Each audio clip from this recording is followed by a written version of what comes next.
ስንክሳር ሚያዝያ 25 ቅድስት ሳራ ከሁለት ልጆቿ ጋር። አንድ አምላክ በሚሆን በአብ በወልድ በመንፈስ ቅዱስ ስም ሚያዝያ 25 በዚች ቀን ቅድስት ሳራ ከሁለት ልጆቿ ጋር በሰማዕትነት አረፈች። ይቺ ቅድስት ከአንጾኪያ ሀገር ናት። እርሷም ከዲዮቅልጥያኖስ መኳንንት ለስሙ ስቅራጦስ ለሚባል ሚስቱ ናት። እርሱ በፊት ክርስቲያን ነበረ፣ በኋላ ንጉሱን በመፍራት ካደ። እርሷ ግን በክርስትናዋ ጸንታ ኖረች። ባሏ ስቅራጥስም እኔ የክርስቲያንን ሃይማኖት እወዳለሁ፣ የንጉስን ስቃይ ከመፍራት በቀር ክርስቶስን በልቤ አልካድኩም ይላት ነበር።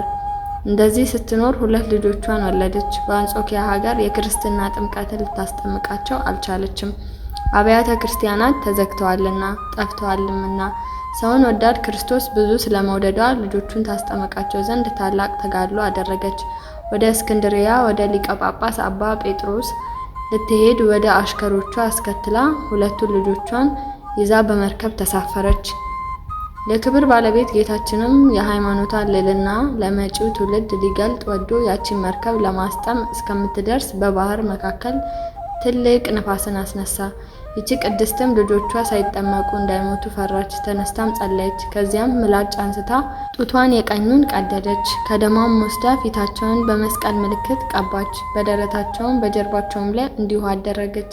በአብ በወልድ በመንፈስ ቅዱስ ስም በባህሩ ውስጥ አጠመቀቻቸው። ያን ጊዜ ታላቅ ጸጥታ ሆነ። ወደ እስክንድርያ ሀገርም በደረሰች ጊዜ ከሀገር ልጆች ጋር ያጠምቃቸው ዘንድ ወደ ሊቀ ጳጳስ አባ ጴጥሮስ ልጆቿን አቀረበች። በዚያን ጊዜ ከሀገር ልጆች ጋር አጠመቀ። ወደ ልጆቿም ደርሶ ሊያጠምቃቸው ወሰዳቸው። ያን ጊዜ ውሃው ረጋ። እነርሱን ትቶ ከሀገር ልጆች አጠመቀ። ውሃም ተፈትቶ ወረደ። ደግሞም ሊያጠምቃቸው ወደ ልጆቹ ተመለሰ። አሁንም እንደ ቀድሞ ውሃው ረጋ። እንዲሁ 3 ጊዜ አደረገ። ውሃውም ይረጋል አደነቀ። እናታቸውንም አቅርቦ ጠየቃት። እርሷም ፈርታ ተንቀጠቀጠች። ከእርሷም የሆነውን በባህር መካከል አውሎ ነፋስ እንደተነሳባት ጡቷን ቀዳ ደሟ እንደቀባቻቸው በባህርም ውስጥ እንዳጠመቀቻቸው ነገረችው። ስላደረገችውም ድፍረት በፊቱ ሰግዳ ይቅር ይላት ዘንድ ለመነችው። አባ ጴጥሮስም ሴትዮ አትፍሪ፣ ሃይማኖትሽ ፍጹም ነው። አንቺ በባህር ውስጥ ባጠመቅሻቸው ጊዜ በመለኮታዊ እጅ ያጠመቃቸው ባለቤቱ ጌታችን ኢየሱስ ክርስቶስ ነውና አይዞሽ አላት። ማጥመቁንም በፈጸመ ጊዜ ስጋውን ደሙን አቀበላቸው። ይችም ቅድስት ወደ አንጾኪያ ቤቷ ተመለሰች። ባሏም በአያት ጊዜ ይህን በማድረጓ ተቆጥቶ ወደ ንጉሱ ሄዶ ከሰሳት። ያደረገችውንም ነገረው። ንጉሱም ወደ እርሷ ያቀርባት ዘንድ አዘዘ።